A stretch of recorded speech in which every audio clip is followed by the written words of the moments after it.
Para nós lidarmos com Deus, é importante que venhamos a entender a dinâmica de sua ação, seus propósitos, a maneira que Ele age. Uma das coisas que precisa ser vista com muita sabedoria é a particularidade, é a individualidade cuja qual Deus nos trata. A palavra indivíduo coloca sobre nós qualidades incomparáveis, inconfundíveis. Coisas em nós como impressão digital, com a nossa íris do globo ocular, coisas que apesar de tantos milhões de pessoas na face da terra, isso é algo somente nosso. E até mesmo nós que temos comportamentos e personalidades que se identificam, inevitavelmente, nós reagimos de forma diferente, dependendo do momento que nós estamos enfrentando. Quando nós vamos lidar com Deus, duas coisas têm que ser vistas. Primeiro, que Deus quer nos proteger do diabo e de sua semente. Às vezes, nos proteger do diabo é mais fácil. Eu costumo dizer que se alguém tem um comportamento ou age de uma certa forma porque tem demônios, é fácil. Você expulsa o demônio, a vida da pessoa conserta. O problema é quando a pessoa tem uma vida toda bagunçada e não tem demônio. Aí você, como é que você faz para resolver? Expulsa ela dela mesma? Suas escolhas, a maneira que ela resolveu, né, viver, acaba sendo tóxica, danosa. Tem pessoas que passam grande parte de sua vida consertando erros do passado, ao invés de estar empreendendo futuro. Tempos que deveriam ser de felicidades são de busca de conquistas do perdão de seu cônjuge, de seus pais. Períodos que deveriam ser de tranquilidade são extremamente cansativos para se quitar dívidas e situações que aconteceram lá atrás. Boa parte das pessoas anda extremamente cansada, porque Deus criou uma lei de semeadura, dizendo que tudo aquilo que o homem semear, isso também ele ceifará. Entendendo que a semeadura, ela é opcional, mas a colheita, ela é obrigatória. Eu escolho o que eu planto, mas não tenho o direito de escolher o que eu colho. É muito importante nós olharmos para a vida com um pouco mais de cautela, com um pouco mais de cuidado, porque senão vamos perder numa vida, vamos dizer aí, com média de 80 anos, se você perder 8 anos resolvendo um problema, você já jogou fora 10% de sua vida. Se você levar em consideração que dos 80 anos que você viveu, aproximadamente, quase 27, 26 e alguma coisa, você passou dormindo, né? Um terço. Nós vamos ver que isso é bastante delicado. Quando nós vamos lidar com Deus, Ele vai trabalhar sobre duas óticas. A graça, que é o favor que nós não merecemos, combinado com o arrependimento, que é o encontro com aquilo que eu fiz de errado, o desejo de não mais fazê-lo e banir esse comportamento ou essa atividade da minha vida. Quando eu vou olhar para isso, eu vou descobrir que Cristo vai trabalhar com transformação. O que ele vai fazer é transformar vidas, para que essas vidas transformadas inspirem outras vidas a se transformarem também. Você pode ser até ateu, você pode ser cético, mas uma coisa você há de concordar comigo: um homem pisou nesta terra, chamou 12 homens para andar consigo e virou essa terra de cabeça para baixo. 12 homens instruídos compraram uma ideia, vestiram a camisa do Evangelho, e isso se tornou tão poderoso que a história é contada antes dele e depois dele. Se a transformação é o que nós vamos ver, não se preocupe com o passado das pessoas. Nós aqui não podemos mudar passados.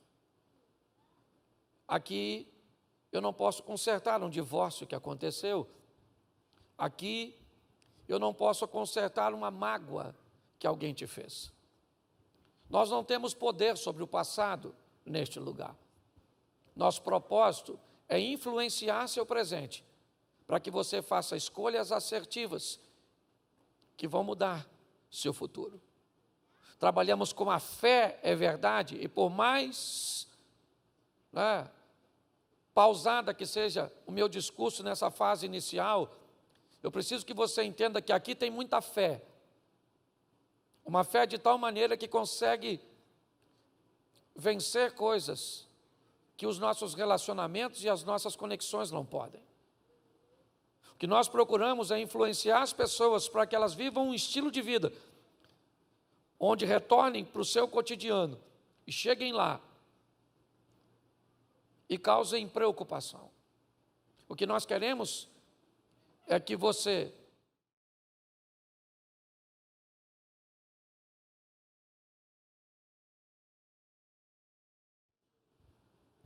seja alguém capaz de influenciar as pessoas com a fé, com a transformação que Cristo pode causar. O grande desafio da vida é trazer o equilíbrio para a nossa casa, para a nossa família.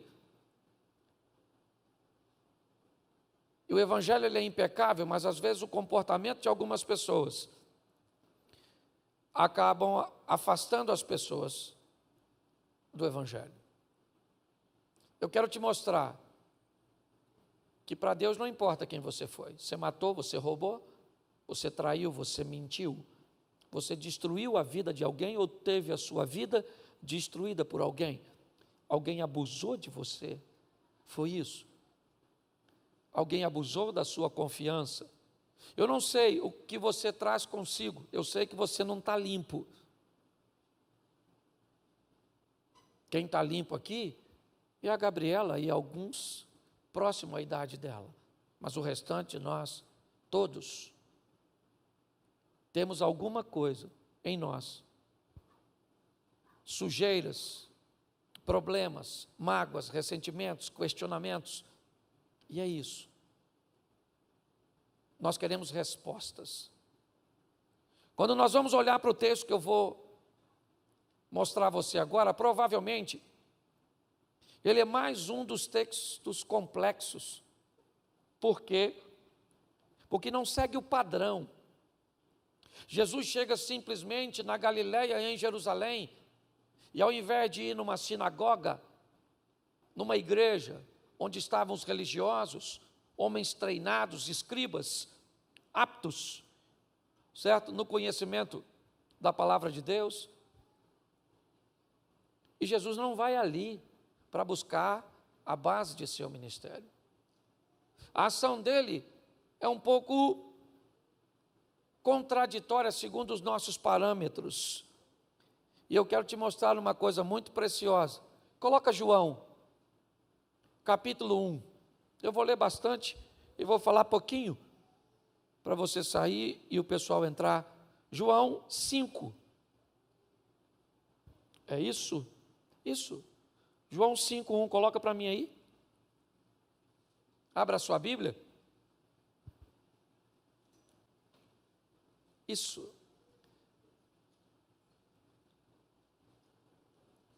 Perdão, é Marcos 5. Marcos 5:1.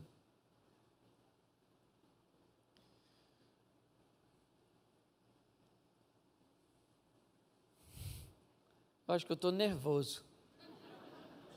Volta a partir do 35. 4:35. Marcos 4:35.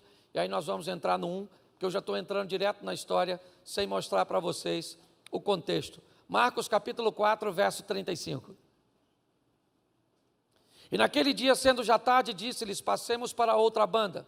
E os discípulos, deixando a multidão, levaram consigo assim como estava no barco, mas havia também com ele outros barquinhos. Levantou-se um grande temporal de vento, de maneira que as ondas subiam sobre o barco, e ele já se enchia, e ele estava deitado sobre uma almofada. Despertaram, dizendo: mestre, mestre, não se te dá que pereçamos? E ele, despertando, disse ao vento: cala-te. Disse o mar: aquieta-te. E o vento se aquietou, e houve grande bonança. E disse: por que sois tão tímidos? Ainda não tendes fé? E sentiram um grande temor, e diziam uns aos outros: mas quem é este que até o vento e o mar lhe obedece? Versículo 1 do capítulo 5. Agora sim, e chegaram na outra banda, na província dos Gadarenos. Feche os seus olhos agora e não feche a sua Bíblia. Senhor nosso Deus e Pai, em nome de Jesus, eis aqui a Tua palavra, continua falando conosco, usa-me como um canal de bênção nessa hora, em nome de Jesus, amém, glória a Deus, amém? Preste atenção, Jesus está saindo para o lado leste do Mar da Galileia, um território pagão, Decápolis, as 10 cidades pagãs, lá não tinha comida para os judeus, o porco que o judeu não criava e não comia, é elementos além, certo, de estar na gastronomia daquela região, ainda é usado para sacrifício a deuses pagãos. Jesus pega seus discípulos e vai levar para esse ambiente, e a pergunta é: o que ele quer lá? O que Jesus está querendo ao conduzir seus discípulos àquele lugar? Eles eram judeus, eles não gostavam de se misturar com gentios, com estranhos, ultra, mega, super seletivos. Quando nós olhamos para isso, o que é que Jesus está querendo fazer no local onde só tem pecador? Com uma turma com a mente altamente fechada. Jesus não tem nenhum candidato para ficar em Decápolis, para abrir um ponto de pregação, uma igreja, uma base evangelística, uma célula. Será que Jesus vai fazer apenas uma viagem rápida ao outro lado? Mas o que é que ele está pensando em fazer? Os discípulos entram no barco confusos, enfrentam uma tempestade, enfrentam a incredulidade dos discípulos. Quando nós olhamos para a oposição enfrentada pelo barco, nós já podemos ter mais ou menos noção de que para o sistema está sendo de confronto para impedir o barco chegar do outro lado, é porque algo grande vai acontecer do lado de lá. Os discípulos não têm ciência, mas eles entram, enfrentam uma tempestade no caminho, pensam que o barco vai afundar, Jesus está dormindo, depois você lê. E o que é que ele quer hoje, principalmente aí na garotada mais nova, é a palavra influência.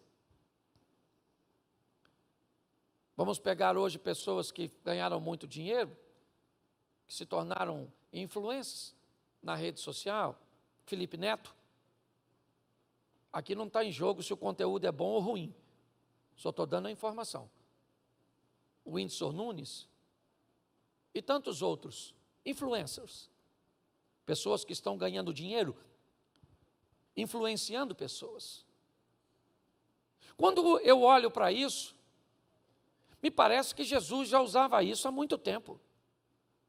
Procurar os influentes para mudar a vida dessas pessoas, para fazer com que alguém de influência utilize dessa influência para expandir o reino dos céus no ambiente que ele está inserido. O problema é quem Jesus vai tomar por candidato numa cidade pagã. Quem? Se nenhum de seus discípulos são qualificados para ficar naquele ambiente, o que Jesus vai fazer para arrumar alguém para liderar uma equipe naquele território? Nenhum dos seus 12 quer ficar lá. Talvez se fosse eu ou você, procuraríamos alguém mais religioso, alguém que já tivesse um perfil adequado para desempenhar a função. Pois é. Pastor, o que você está querendo dizer? Eu estou querendo dizer uma coisa muito simples para já adiantar. Você tem uma rede de influência que Deus está querendo alcançar. E para Ele alcançar uma rede de influência que é sua, Ele está querendo usar você. E para Ele usar você, Ele precisa transformar a sua vida. É assim que funciona. Um evangelho que para em você, ele é pobre. Um evangelho que continua após a sua conversão, ele é vivo. E é assim que funciona. Deus está de olho nos seus familiares, nos seus amigos, nos seus funcionários, no seu network, na sua rede de relacionamento. Ele quer alcançar. Usando quem? Você.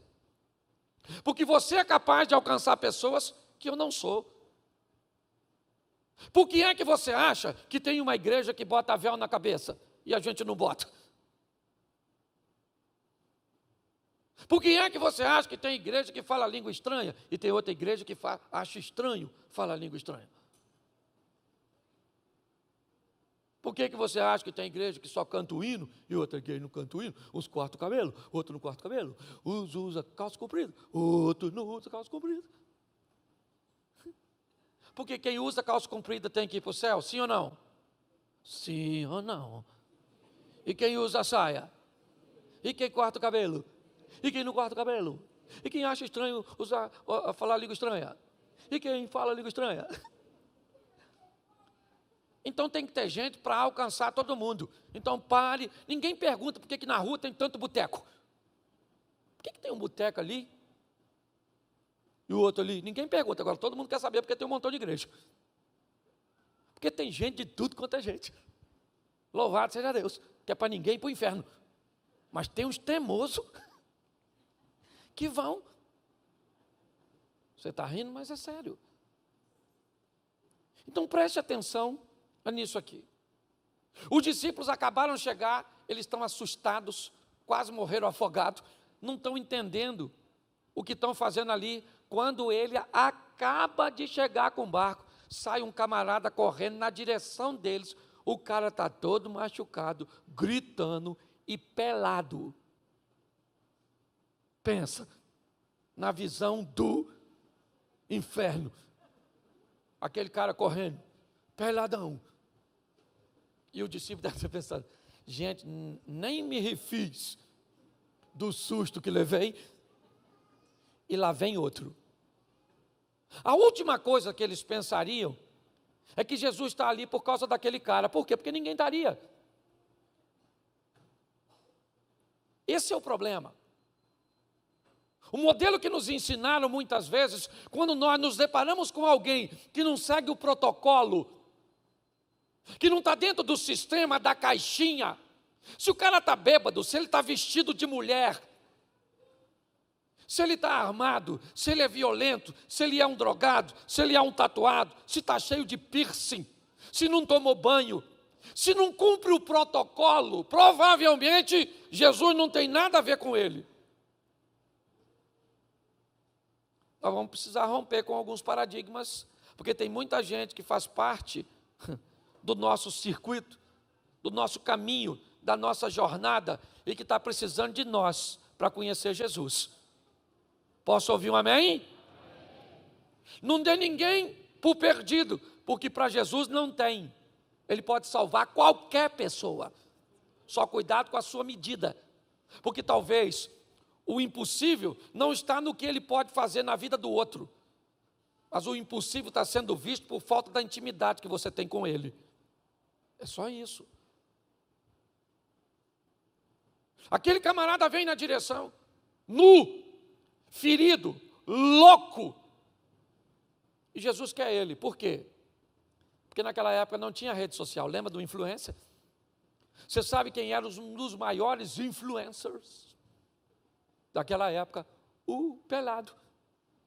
Porque todo mundo sabia. Conhece o maluco? Aquele que anda pelado aí atacando os outros? Conheço. Todo mundo sabia quem o camarada era. Sim ou não? Ele era pop. Se a popularidade dele é negativa, isso não é problema nosso. Porque o negativo na mão de Deus toma uma dimensão que você nem possa imaginar. Quando nós olhamos para esse ambiente, lá vem o cara pelado. E todo mundo achando, nossa, confusão, que azar que Jesus deu, acabou de chegar. Lá vem. Quando o camarada vem, ele já olha para Jesus e diz: o que tenho eu contigo, filho do Altíssimo, para você vir me perturbar? Jesus falou: como é que é seu nome? Ele falou: meu nome é Legião, porque nós somos um montão.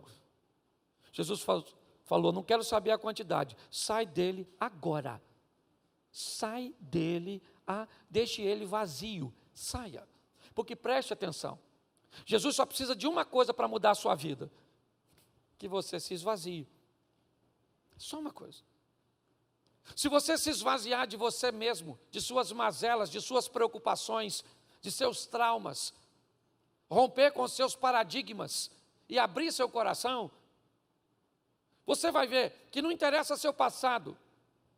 É a história do azeite se multiplicando e enchendo os vasos.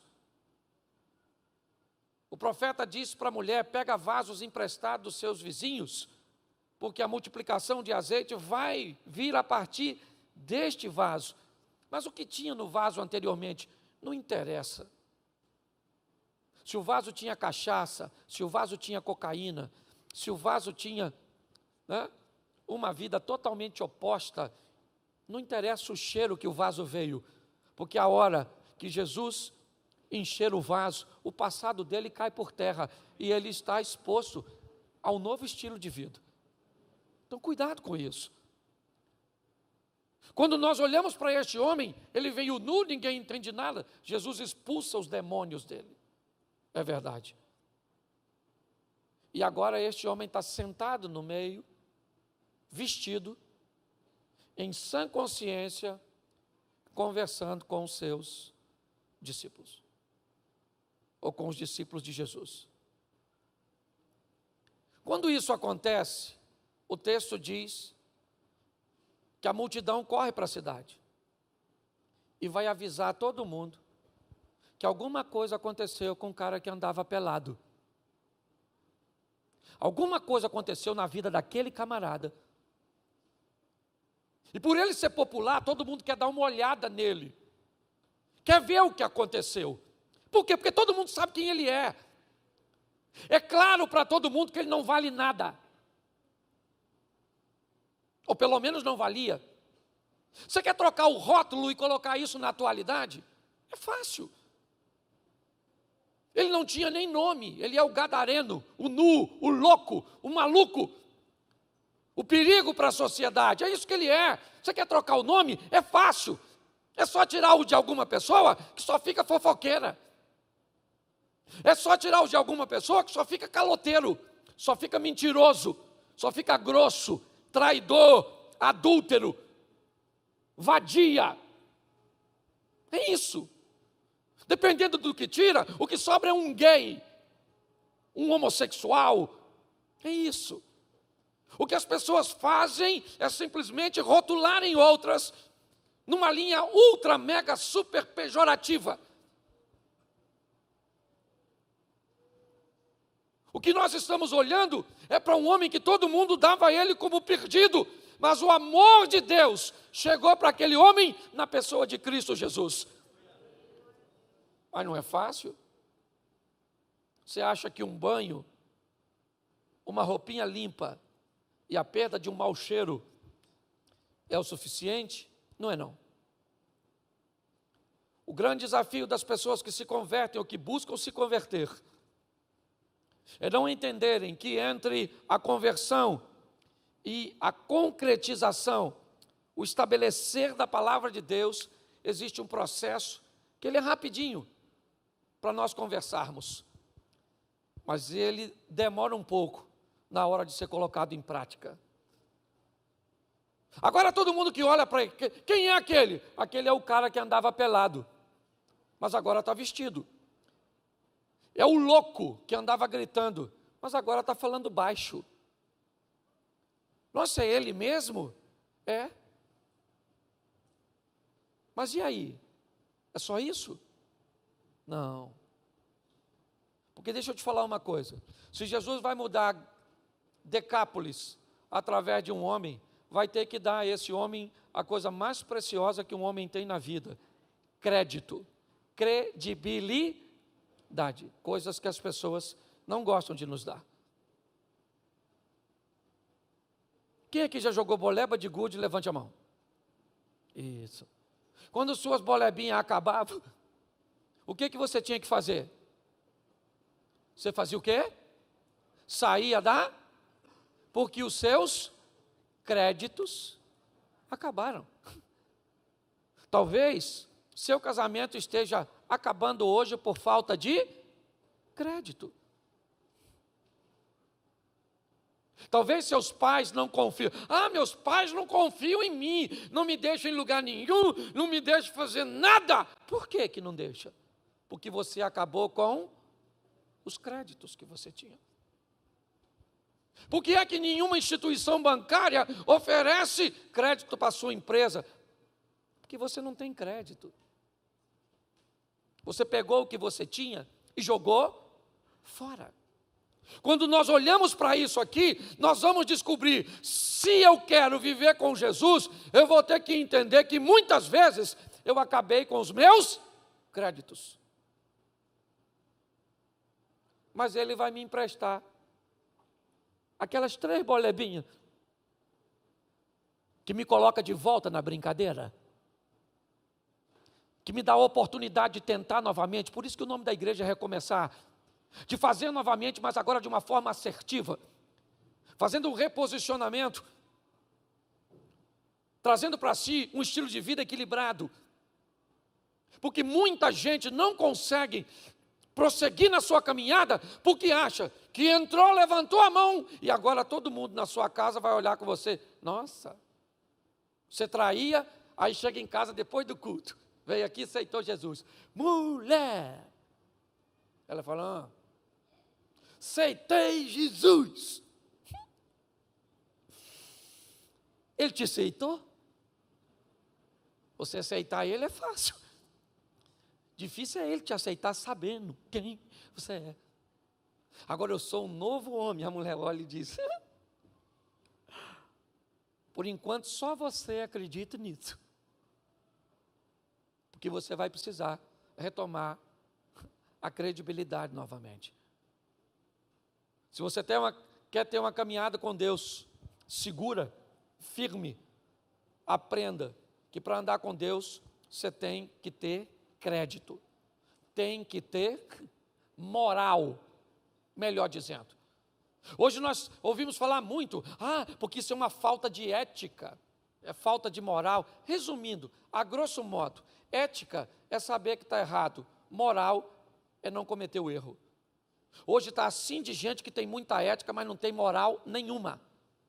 O desafio é esse. O indivíduo que tem ética, ele sabe que trair está errado, mas o indivíduo que tem moral, ele não trai. Quando nós olhamos aqui, o que vemos é que vamos precisar reconstruir. Nós vamos pregar o evangelho para as pessoas, porque a tônica é essa. É expandir o reino, é expor Jesus, é pregar a salvação, é mostrar a beleza do evangelho. Mas quando nós vamos mostrar, o que as pessoas falam normalmente? Tem um cara perto da minha casa, tem alguém na minha família. Sempre alguém traz à tona o descrédito. Sabe? Por isso que a Bíblia diz que Jesus é um rio de água viva. Por quê? Viva, porque ele arranca a sujeira, como arrancou a de Naamã, e não vai parar nas margens, ele vai levar embora para o mar do esquecimento. Porque nós sujamos a imagem dele, a verdade é essa, com o nosso comportamento. Quando eu olho para esse homem, como é que ele vai mudar? Ele vai mudar ganhando um pouquinho de crédito. Por quê? Porque ele já está vestido e não estava. Ele já está tranquilo e não estava. Ele parece que tem um novo estilo de vida. Então, se ele parece, vão para a segunda fase dessa história, a fase da desconfiança. Sabe aquela fase que as pessoas olham para você e para mim e dizem, quero ver se converteu mesmo, isso é fogo de palha. Conhece isso? Já está devendo de novo, está fumando de novo, está bebendo de novo, está vendo pornografia de novo. Porque fica todo mundo desconfiado. Por quê? Porque essa é uma das fases do processo. O povo olha para você e para mim e para todo mundo e diz, fica de olho, isso não vale nada não, rapaz. É a fase da desconfiança. Fica triste com ela não, ela precisa ser vencida. Porque quem desconfia de você hoje vai estar te defendendo amanhã. É só uma questão de tempo. Você pensa que não desconfiava de Jesus, não? Desconfiava, certo? Perguntaram, quando alguém disse, olha, eu achei o Salvador vindo de Nazaré. Sabe o que disseram? Pode vir alguma coisa boa de Nazaré?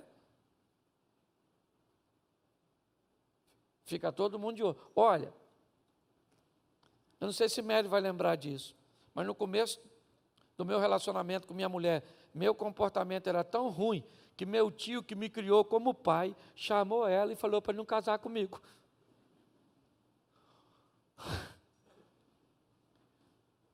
Pensa. O que era isso? Ele estava errado, sim ou não? Sim ou não? Não. É claro que não, porque eu não tinha crédito. Aí eu me converti, ficou todo mundo na desconfiança. Eu parava no lugar, tinha gente que me chamava para beber. Toma um negócio aí, Cláudio. Não, menino, aceitei Jesus. Agora é Bíblia. Ô, irmão, a paz do Senhor, desde que eu tomo por você. Você está rindo, mas é sério. Você vai ter que sobreviver a isso. Aquela fase que a senhora ainda usava umas roupinhas assim mais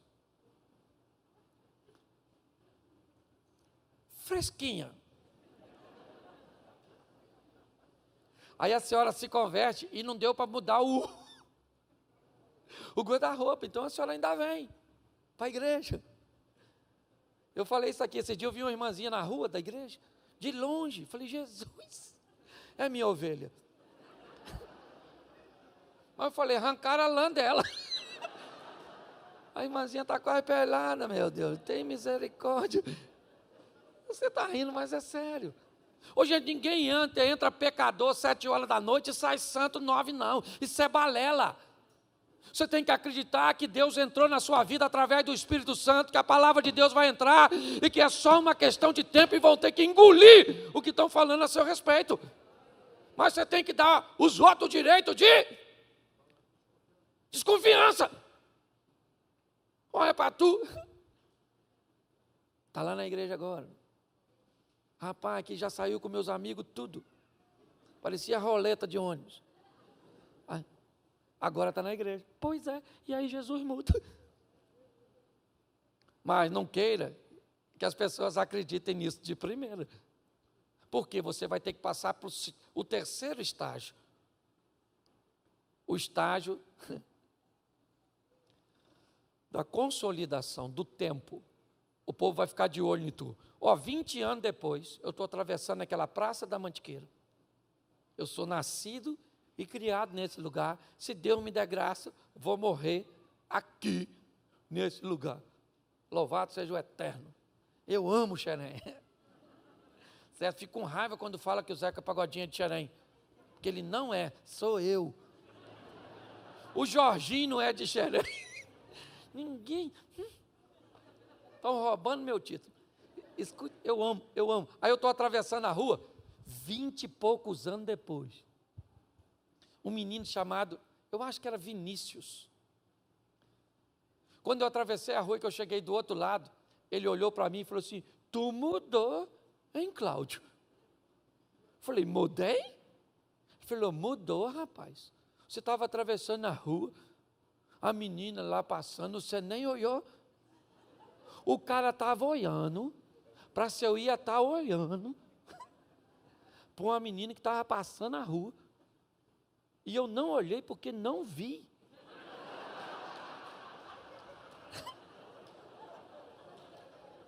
Eu estou falando sério. Eu estou falando que eu ia cobiçar a menina, estou falando que eu não vi. E ainda bem que eu não vi. Porque ele estava me vigiando. 20. Porque leva tempo. Você está rindo de mim? Como se você não tivesse. Mas tudo bem. Porque todo mundo tem pecado. Você lembra quando Jesus está defendendo a mulher adúltera? Que todo mundo queria tacar uma pedra nela e que Jesus entra com providência e todo mundo vai embora? E ela fica? Sabe o que ela fala para Jesus? Jesus pergunta: ninguém te condenou, minha filha? Ela falou: ninguém, Jesus. Ninguém. Porque todo mundo tem pecado. Eu imagino Jesus fazendo assim.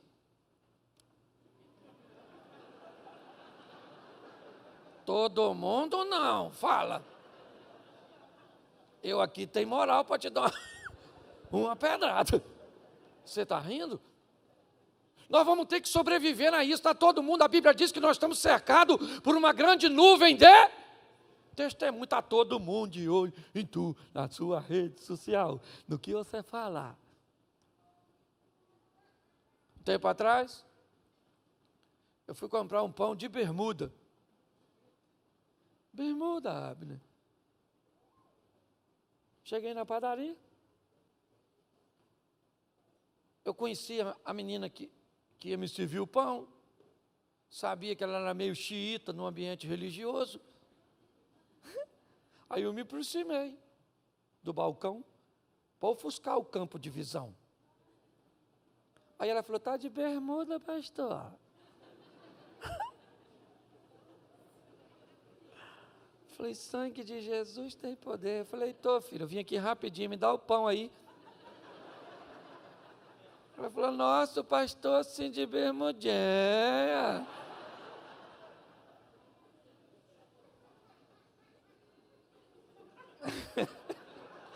Esse pessoal que ri depois dos outros é o maior barato, né? Escute só. Está todo mundo de olho em você, querido. Se você não quer ser testemunha do Cristo vivo, você tem todo o direito. Mas se for para andar com Ele, vai ter que pagar o preço de levar a Deus a sério. Essa é a grande verdade. Sabe? O tempo vai contar a seu favor. Porque quando você vencer o estágio do tempo, sabe o que acontece? A turma que desconfiava de você e que te perseguia começa a te defender. Hoje, por exemplo, às vezes eu paro ali, lá não vou falar o nome não, para não fazer propaganda. Eu paro ali porque meu primo para ali num boteco. E aí alguém fala assim: e aí, pastor, vai tomar uma? Aí alguém fala: brinca assim com o pastor, não, rapaz. O pastor não gosta dessa brincadeira, não. Eu nem falo nada. Já tem gente me defendendo. Antes que me acusava. Lá no seu trabalho, aquelas pessoas que, olha a Bíblia, vai para a igreja. Isso aí, com o tempo, sabe o que eles falam? Tem encontro lá essa semana? Leva meu nome aí da minha mulher, leva. É ou não é assim? É assim. Depois de um tempo, quando descobre que você realmente vestiu a camisa, fala assim: menino, leva meu nome aí, menino. O nome dos meus filhos. Já estou querendo entregá-los ao Estado Islâmico, esses meninos. Pare e pense. Você começa então a se deparar com os defensores, com aqueles que já viram que você está mudado, está transformado. Gente, eu tenho a minha rede de relacionamento e ela eu vou influenciar. Eu não tenho como influenciar a sua. Quando eu olho para esse camarada, eu vejo quem ele era. Ele era um maluco que andava nu, mas quando Jesus vai sair dali, ele pede a Jesus: Senhor, me deixa ir com o Senhor. Eu estava morando nos sepulcros, ninguém me dava confiança. Ele disse: não, meu filho, você não vai comigo, você vai para a sua casa, você vai para os seus, você vai para a sua rede de relacionamento e vai mostrar para eles quão grandes coisas fez o Senhor por você e como Ele teve misericórdia. Você não vai falar para eles, gadareno, não fale para eles, gadareno, porque esse povo já está cheio de palavras. Este povo já está cheio de hipocrisia. Pare de falar de amor, gadareno, e ame. Pare de falar de bondade e seja bom. Pare de falar da verdade e viva, porque o povo não aguenta mais palavras. O povo está querendo decisões. Jesus está dizendo: vai para lá, gadareno, e mostra para eles quão grandes coisas eu fiz por você e como eu tive misericórdia de você. E sabe o que é legal de uma rede de relacionamento? É o que o marketing multinível descobriu. É a chave de um bom negócio, se for feito de maneira correta. O que as pessoas fazem hoje no marketing multinível para enganar pessoas, para ludibriar pessoas, é algo extraordinário se usado da forma correta. Porque preste atenção, gadareno, ele vai para a sua rede de relacionamento e expande o evangelho. Mostra para eles, com 1 mês, com 2 meses, com 1 ano, com 2 anos, está ali. E quando ele fez isso com sua rede de relacionamento tinha um braço de relacionamento, que tinha outro braço de relacionamento, e o evangelho foi se espalhando em Decápolis. Pessoas estão sendo transformadas. A história do homem que mudou é verdadeira, ele mudou de verdade, certo? E quando será que o transformador volta de novo? 2 anos e meio. Marcos 8. No final do capítulo 7, Jesus chega em Decápolis, pelas terras de Tiro e de Sidom. E agora, quando Jesus chega, 4.000 homens, 2 anos e meio depois. Gente, reunir tanta gente naquela época não era tão simples. Quando você vai a Jerusalém, você vai a Galiléia, você entende que para dar àquela multidão, discípulos de Jesus, mensageiros, iam 20, 30, 2 meses à frente, avisando quando Jesus ia chegar. Era tão difícil juntar pessoas que Jesus fazia milagres com o propósito de aproximá-los. Nós vamos lá por quê? Porque Ele dá pão para a gente. É isso, Ele dá pão, sabe? Olha só, você acha, pastor, comida? Pois é, estranho, né? Quando Jesus encontra com Pedro, que tinha ido pescar e volta com o barco vazio, sabe o que Jesus pergunta? Vocês têm o que comer? Jesus não chamou isso para orar.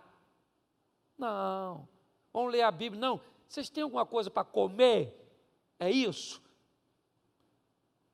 Jesus estava preocupado, muito mais do que também com a parte espiritual. Quando eu olho para esse texto, o que eu vejo? Jesus chega agora lá, eu imagino a boca, né? Ou a expressão, melhor dizendo, dos discípulos. Vamos de novo em Decápolis? Vamos. E da última vez, deixamos um camarada lá, o ex-endemoniado. 2 anos e meio, e agora, como é que nós vamos chegar? Nós Tem tanta gente aqui, segundo a multiplicação dos pães. Olha bem. E agora? Nossa, mas como é que esse povo está todo aqui para ouvir Jesus? Ah, como é que ele está todo aqui? Ele está todo aqui porque um indivíduo mudou de vida de verdade, e uma pessoa, quando muda de vida de verdade, desencadeia isso. Nós somos uma igreja que tem por nome recomeçar. Como eu disse, nós não podemos mudar passado, só influenciar futuro. Nosso propósito é que você gaste mais tempo de sua pouca e única vida empreendendo o futuro e vivendo o extraordinário do que corrigindo posturas anteriores. O que nós queremos é que você seja feliz, porque é isso que Deus quer. Com riquezas também, se isso for para você, se você esteja habilitado a vencer os obstáculos. Ah, pastor, mas Jesus falou sobre pobreza. Onde? Quer saber porque nasceu numa manjedoura? Fácil.